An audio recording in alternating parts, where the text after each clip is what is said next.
right, let's kick off another deep dive. Today we're taking a look at Frankenstein, Mary Shelley's classic. Frankenstein. A classic for sure. But specifically just the first 3 chapters.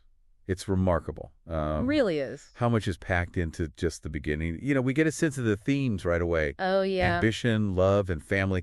And the way Shelley uses language is just amazing. It's like she creates a world.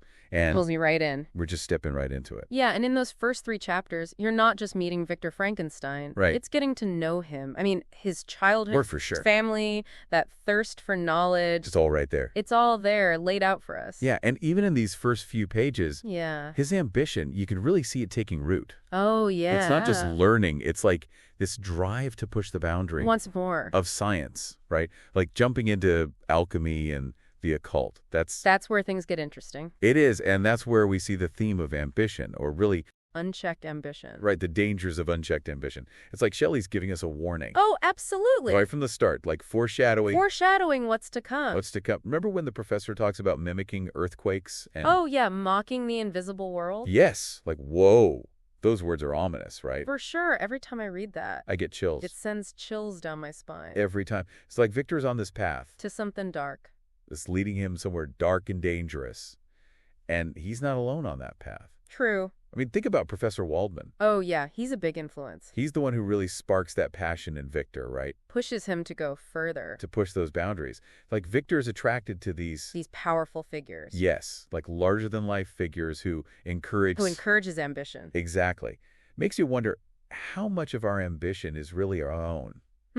Good question. And how much is because of the people around us? It's nature and nurture. Absolutely. It's like his curiosity, which is natural, yeah, is being amplified by the people he meets. Amplified, for sure. And it's not just mentors. Think about Elizabeth. Oh, Elizabeth. Such an interesting character. Very interesting. She's like the opposite of Victor. Complete opposite. Gentle, compassionate, and she's drawn to beauty and creativity. Not the science. Yeah, not like the scientific exploration that drives Victor. 2 sides of a coin. They are. It's so complex. Wouldn't you say? Their relationship. It's fascinating. Absolutely. You have Victor trying to uncover the secrets of life and death. Yeah. And Elizabeth, she's the warmth. The light. The human connection. Exactly. Like she's his moral compass. Oh, yeah. She keeps him grounded. In this world that's becoming more and more chaotic. Absolutely. And speaking of Elizabeth, her arrival at the Frankenstein house, that really highlights another theme, the power of love and family. Yes, love and family. Even though she's had a tough past. Very tough. The bond she forms with Victor. Instant bond. It's instant. Really shows how important family is. So important. In shaping who we are. And Shelley doesn't shy away from... No, she doesn't. Those complicated family dynamics. Like, Victor's childhood seems so happy. It does. Loving parents, Elizabeth there with him. It's such a contrast. Stark contrast. To the darkness that takes over later. Yeah. And of course his mother's death. That's a huge turning point. It is. Such a loss. It casts such a shadow. Over everything he does. Over everything. It makes you wonder if he would have even started down this path. Makes you wonder. If his mother hadn't died. If you hadn't experienced that loss. It's like that loss fuels his ambition, right? I think so. He's trying to defy death to get back what he lost. He's trying to control it. It's very insightful. Adds another layer to her. It really does, to Vicar and why he does what he does. But it's not just the story and the characters that are so engaging. It's the writing itself. Oh, absolutely. Shelley's language is... breathtaking. Amazing. It's like she paints these pictures with her words. She does. You're right there with Victor, experiencing everything. You can feel it. You can feel it. Like the way she describes the thunderstorm. Oh, yeah. It's not just a storm. It's this powerful force of nature. Foreshadowing, exactly. Yeah. The destructive power of what Victor's going to create. Exactly. And the way she describes Elizabeth. A creature who seemed to shed radiance from her looks. Yes. Such a contrast. To the darkness. To the darkness that eventually takes over Victor's life. Amazing how she does that. It really is that contrast, the light and darkness. It's what makes it so compelling. It's what makes it so compelling. And it's not just descriptive, it's symbolic. It is, yeah. It's about good versus evil, creation versus destruction. The big themes. The big themes that run through the whole novel. Yeah, it's like a tapestry, with all those threads. Yeah. And it all comes together to make this incredible story. Speaking of threads, Victor's relationships. Oh, yeah, they're so interesting. With other men are just as complicated as his relationship with Elizabeth, like Henry Clerval. Clerval, he's such a great character. He really is. He brings something different to the story. He's a breath of fresh air. He is. He's adventurous and caring, and he wants to make a difference in the world. He does. He's got this desire to do good. Yeah, it's like he could have been the path Victor didn't take. That's a good point. You know, a path that's more about human connection and doing good. Yeah, he's interested in what Victor calls the moral relations of things. Right. He loves stories of heroes and how people can leave a positive mark on society. It's so different from Victor. Totally. Who's kind of isolated. Self-centered, maybe? Yeah, in his pursuit of knowledge. Yeah, their friendship is a good example of how ambition can be... different. Yeah, different for different people. Victor's all about scientific advancement. Right. Even if it means being alone. Clerval wants to help people. Be a benefactor of our species, he says. Exactly. Much more outward-looking, right? Definitely. It makes you wonder how their different ambitions will play out as the story goes on.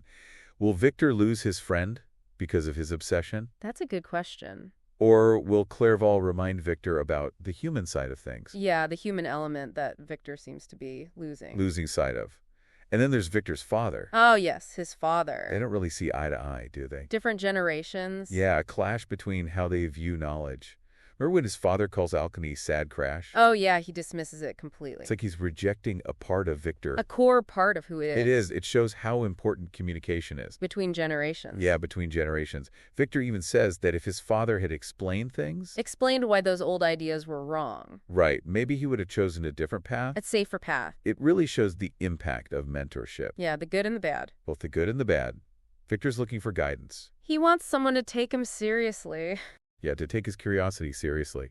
And his father doesn't do that. Doesn't give him what he needs. So he turns to people like Professor Waldman, who might not be the best influence. Right. He encourages the ambition. But not the caution. It's like giving someone a powerful tool without teaching them how to use it. Exactly. And when you look closer at Victor, yeah, his interest in science, it's not just about discovering things. About control. It's about control. He wants to understand life and death. Not just understand. So he can control them. Manipulate them. To bend them to his will. Powerful stuff. It's like he wants to be a god. That's it. He wants to be in charge. And that desire for control, it sets him up for failure. It does. Shelley does a great job of foreshadowing that. Oh, yeah. She's a master at it. The thunderstorm, the oak tree being destroyed. And Victor's own words. He talks about his destruction. Like he knows what's coming. It's like we're getting glimpses of the monster before it appears. The monster hiding beneath the surface. These first chapters, they're more than just an introduction. They are. They're like a mini version of the whole story. They set the stage. They do. It's a reminder that even brilliant people can have dangerous ambitions. And the search for knowledge can have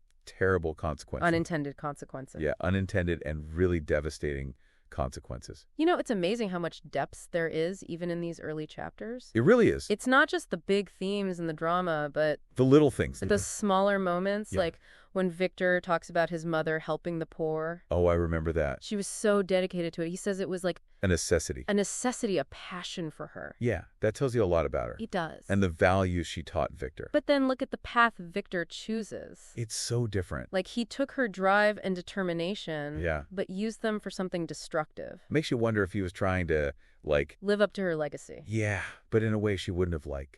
Exactly. And it brings us back to mentorship again. Yeah, so important. Victor's father dismisses his interest in the occult. Calls it sad trash. Doesn't even try to understand why Victor's interested in it. He shuts him down. And that has a big impact on Victor. It does. He needs someone to guide him. To listen to him. Yeah, someone who takes his curiosity seriously. His father doesn't do that. So he's drawn to people like Professor Waldman. Who might not be the best guide for him. Right. He encourages the ambition. But not the caution. Like giving someone a powerful car. Without teaching them to drive. Exactly. And when you look at Victor's fascination with science... it's not just about discovering things. It's deeper than that. It's about control. He wants to be in charge. He wants to understand life and death so he can control them. Not just observe them. Like he wants to be a god. Exactly. And that's what sets him up for failure. That need for control. Shelley hints at that throughout these chapters. Oh yeah, she's subtle about it. The thunderstorm, the oak tree being destroyed. His own words. He talks about his destruction. It's all there. It's like she's preparing us for what's to come. For the monster. These chapters are more than just an introduction. They are. They're like... a blueprint for the whole novel. Setting the stage. They show us that even brilliant people can be driven by dangerous ambitions. Yeah. And that the pursuit of knowledge can have terrible consequences. Even if you have good intentions. So as we finish our deep dive into the first 3 chapters of Frankenstein, it leaves us with a lot to think about. It does. What drives our own ambitions?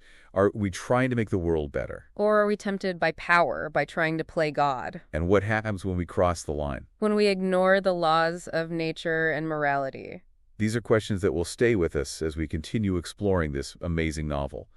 We hope you'll join us next time as we delve deeper into Victor Frankenstein's story.